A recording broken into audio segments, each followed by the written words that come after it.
Do you need Jingliu? Jingliu? However you say it?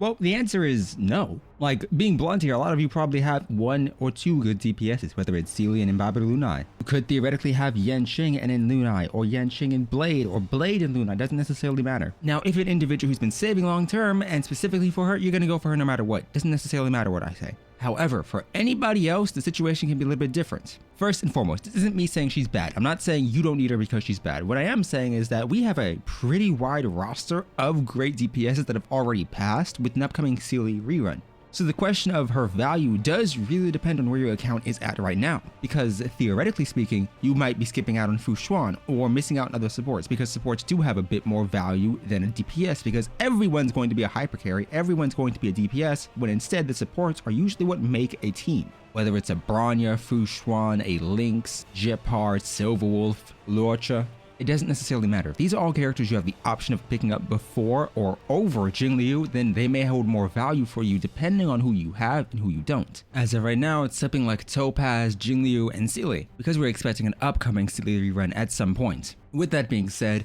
Jingliu is Destruction. Let's be clear, Destruction is a very good set of characters, whether it's Clara, whether it's Blade, Embodied Lunai, Destruction's great at the moment. It's kind of the be-all end-all in terms of the DPSs because they have either AoE, tankiness, or just AoE and really high damage. Blade and Clara are both really tanky characters who don't really consume skill points at all. Blade consumes 1 every 3 turns, but their tankiness is great for pretty much any team because it means that even if they get hit, they're not on the verge of death, with Blade having self-healing, and Clara with damage reduction. So as a result, both these characters are quite fine. Embodied Lunai doesn't necessarily have the self-healing or the lack of skill point generation. Instead, he takes more skill points than he uses. He uses about 3 every turn if you're going to max him out. He lacks that tankiness, but he has a much higher damage ceiling, and buffs himself a lot more. So this means that Jingliu is kind of in a tough spot because she does have to compete with these two. I'm not saying she's gonna have a hard time. Realistically, any character that does damage close to them is probably going to be well regarded in the current community. She's also ice, meaning that a lot of you who run ice-based teams with Gepard or Pela are going to have a great time with her, especially if you have Pela with multiple Eidolons. And I'm pretty sure anybody who's done Simulated Universe know how great freeze can be. So as a result, you can take Jingliu, slide in a Silverwolf, and be perfectly fine. However, the main pattern of concern is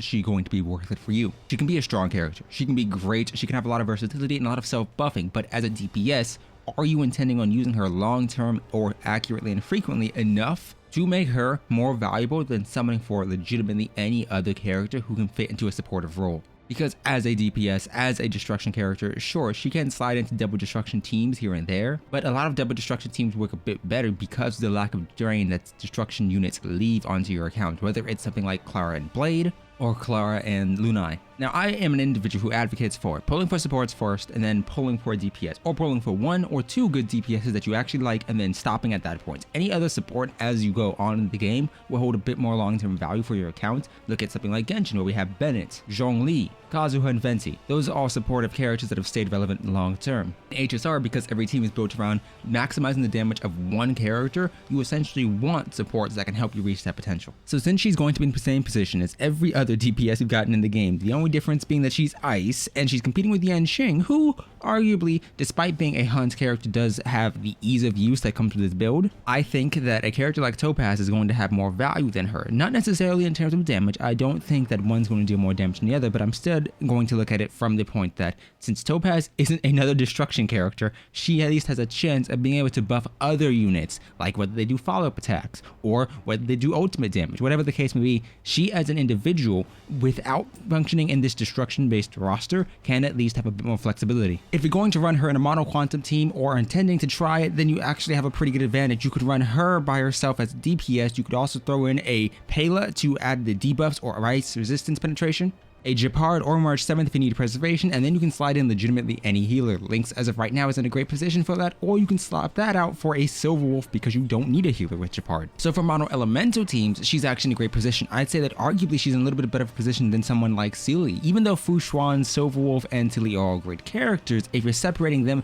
individually, that team works a little bit, but only because Fu Xuan is keeping them all alive. Whereas Ice as a unit overall works better, even though there's no buff her. Pela as a debuffer is exceptional, especially with defense reduction. Then you also have Japard being your only form of sustain that you really need. Slide in Silverwolf not only for her debuffs but also for the weakness addition, and you have a really good team. Freeze is exceptional for dealing with bosses where you don't want to be hit by their big attacks. So Jingliu is arguably in a better position than someone like Blade. Even though she lacks his tankiness, she does have the benefit of having a much better form of weakness break. Freeze, if you can get it right, if you can actively freeze your opponent to an extent to where they aren't taking that action, is exceptional. Now it's not as good as imprisonment, because imprisonment not only stops them from taking an action but also significantly reduces the speed, nor is it as good as something like entanglement, which theoretically allows all of your teams to deal higher damage, because once the enemy is entangled with a quantum weakness break, anybody hits them, that's an additional stack up to a maximum of 5. This is exceptional, especially when you're running mono quantum teams or mono elemental teams, because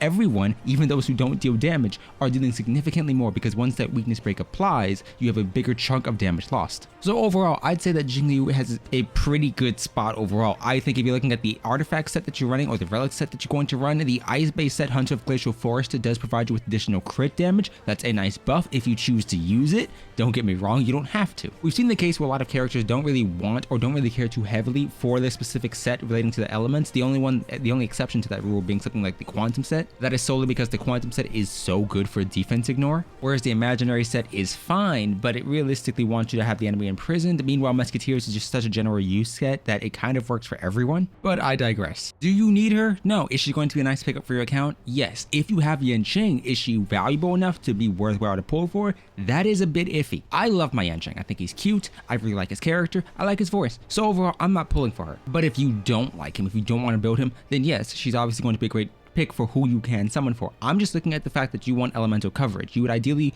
like either a Silverwolf to be free and flexible, or a DPS of every element to allow you to adequately fight bosses when you don't have the ability to apply a weakness to them. This is especially true in boss battles or boss arenas where the opponent is 2 bosses instead of just 1, because your damage is going to be split individually between them. Hunt characters are better for single target, destruction and erudition have more AoE. Jingliu has more AoE than Yanqing, but if you have a heavily invested Yanqing already, you might not really want to pull for it because they operate in the same sphere. In comparison to Topaz, we don't really have many pyro or fire DPSs. We have Hook, and that is about it. So Topaz does offer a little bit more, but I'm probably going to make a separate video on her, especially given the follow-up bonuses she can give you. Regardless though, Jingliu is looking to be a strong character, but I highly doubt anyone wants a repeat of Jing Yuan, so they're going to make strong characters. The question is, are you willing to pull for another DPS when a lot of you may be in a position to where you have so many 5-star units, or you have enough DPS that you're really lacking in survivability, you're really lacking in terms of your supportive capabilities, or you just need to finish building out the characters you already have, that being their relics, their traces, or whatever the case may be. For me, I'm skipping most characters for the next 3 to 4 patches, solely focusing on building out my current roster, and then once they're set, I will move on. I recommend a lot of others who can, or at least do have enough characters to clear MOC or enough characters to supply their damage, work on their supports or everyone else now. DPSs have been common. We've gotten a pretty much launch, or the first, I suppose, half a year for HSR has been DPS. Sealy, DPS, Jing Yuan, Blade, Kafka, and Babylon Lunai. They're all DPSs. Jingliu is next, and so is Topaz. Instead, I would recommend to prioritize your supports, I recommend to prioritize your relics, and I would say that if you want her, get her. If you are looking iffy and you have enough characters to fulfill your roster and your needs currently, you don't need her. She's going to deal high damage, but high damage and damage overall isn't the be-all end-all of HSR, and at the same time, if you continue to chase it, you're just going to end up with a bunch of characters you don't use. But that's just my thoughts. Tell me yours down below, and I'll see you next time.